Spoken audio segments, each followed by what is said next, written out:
for great value king-size comfort. Better get a travel lodge. Now it's free to sell on eBay. Download.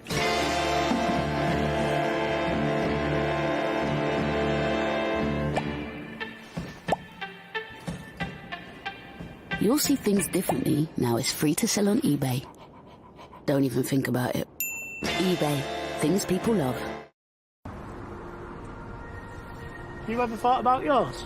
Funeral? Yeah. Flowers, service. Everyone there.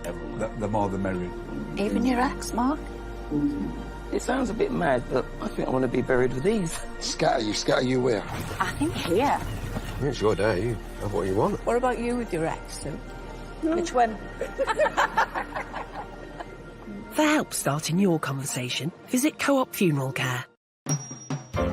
There is nothing like holding, loving, being around a chimp. Especially Tonka. And I'll do anything to protect that primate. Adult chimpanzees are incredibly dangerous. Please, they ripped their face off! I would give my life for him. It's insane when you think about it.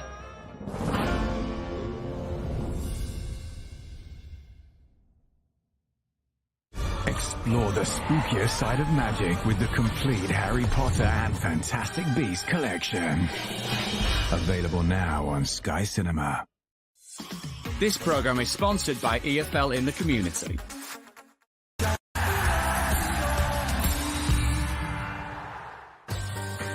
Quarter-final draw on the way for the Carabao Cup, but it's been a good night for Ange Postecoglou. He's seen his Tottenham side beat Manchester City by 2-1, and here he is with David Clay.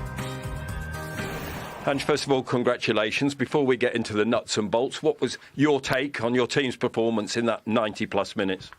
Yeah, you have to work hard. I mean, it's a cup tie. You're playing against a pretty formidable opponent, and you have to do a bit of everything, and I thought we did that really well for the most part. You know, we had the defender, which I think we did well. We didn't give him too many sort of clear-cut chances. We certainly had a few ourselves. We could have put the game away, but, you know, City are always going to sort of push you, and yeah, the most important thing for us in an important cup tie, we get a victory. We spoke before the game about principles, and you're very much a coach of high principles. Were you a lot happier with the way your team went about its job tonight? Well, I mean, you know, it's an ever-evolving sort of process. This team is, I believe, is growing all the time, but when you have growth, sometimes, you know, you're going to stumble, and we've had our stumbles, fair to say, but, you know, we've always bounced back, and, you know, as disappointed as we were on Sunday, you know, I had great belief and confidence that we'd come out today and, you know, put up a good show against, like I said, a pretty strong opponent. Did we see a bit of daringness and creativity in that opening goal, the way that it builds with the back heel to start with? Yeah, no, I think both our goals were quality goals. They have to be, you know. City aren't going to give you too many easy chances, and yeah, it was a great goal, and yeah, great for Timo. He's obviously been going through a tough time, but you know, for him to score was fantastic. But yeah, the build-up play was great, and again, it's kind of the team we want to be. We couldn't do it all night tonight because you know the opponent doesn't always allow you. You mentioned Timo there. What does that do for his confidence, particularly when a player's gone through a patch like he has? Well, it should lift him. You know, we're kind of supporting him, but ultimately, you know, with all these things, it's down to him and you know his approach to things. And yeah, it was good to know. It was unlucky not to get maybe one or two more, but. You know, with attacking players, obviously, you know, if they don't score, they feel that sort of anxiety a little bit. Hopefully tonight's goal helps them with that. We saw the creativity of your side tonight. Did we also see the determination, particularly, to stay in the fight? Yeah, well, we had to. There's no chance that City are not going to ask you those questions. And disappointed to concede so late in the first half because up until that point, we hadn't given away too many chances. So... You know, second half, like I said, we had to defend a fair bit, but nothing sort of too clear-cut for them, which, again, meant we had to be pretty compact, which we were. And, like I said, we had some really good chances to kind of finish the game off, but we'll take the win. You're the first team to beat Manchester City this season in any competition. Does this feel like a big moment, not just in terms of this competition, but for your season? I don't believe in big moments. I don't believe in, you know...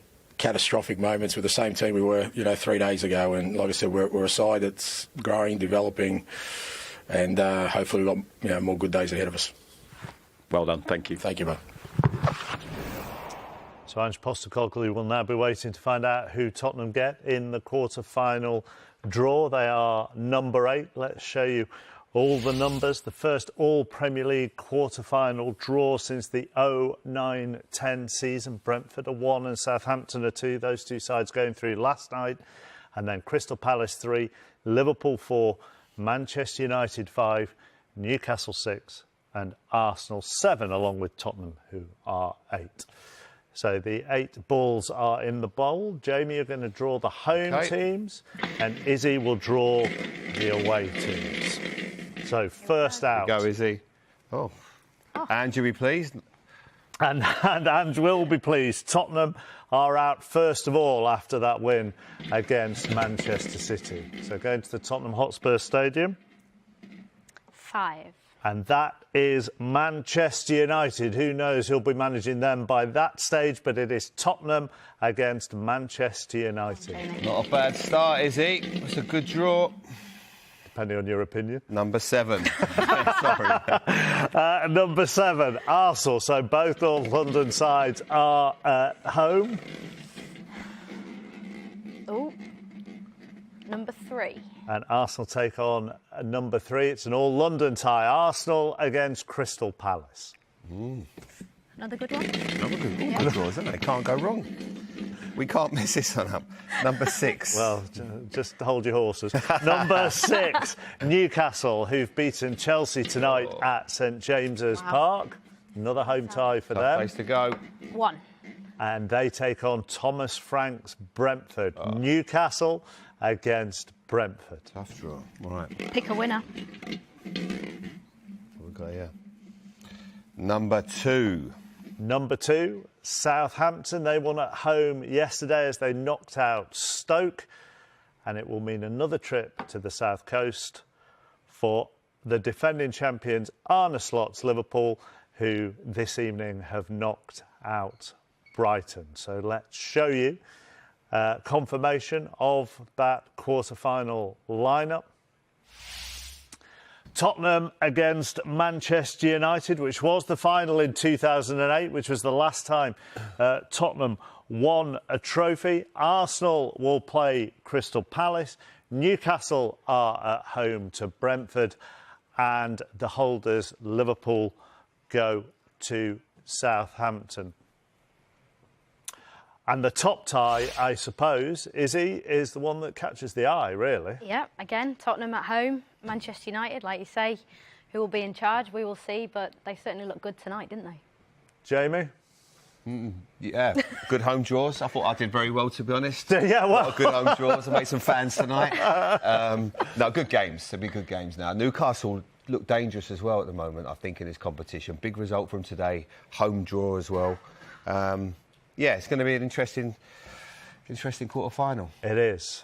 So Manchester United going to Tottenham. They've had a good night tonight. They beat Leicester by 5 goals to 2. There were a couple of goals for Casemiro. There were also 2 goals for their captain, Bruno Fernandes. This was his second of the night, and Manchester United's 5th. It was an enjoyable night for Ruud van Nistelrooy on that Old Trafford touchline. And before the draw was made for the quarterfinals, he chatted to Melissa Reddy.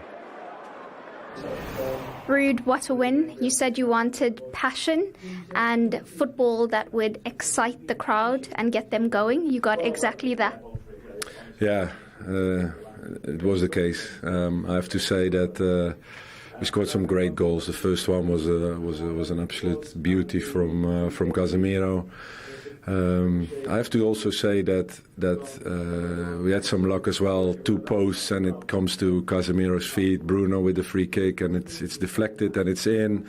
But it's his first one of After a long time, I'm so happy for him that he's on the score sheet twice with a good finish in the second half, and Garnacho, of course, with a very good finish with a Diogo cross. So the 5 goals. But as I said before, I have to say the chances against West Ham and Fenerbahce and QPR, we created so much more and bigger chances, and we couldn't finish. And all of a sudden, we had some luck on our sides, and that made it a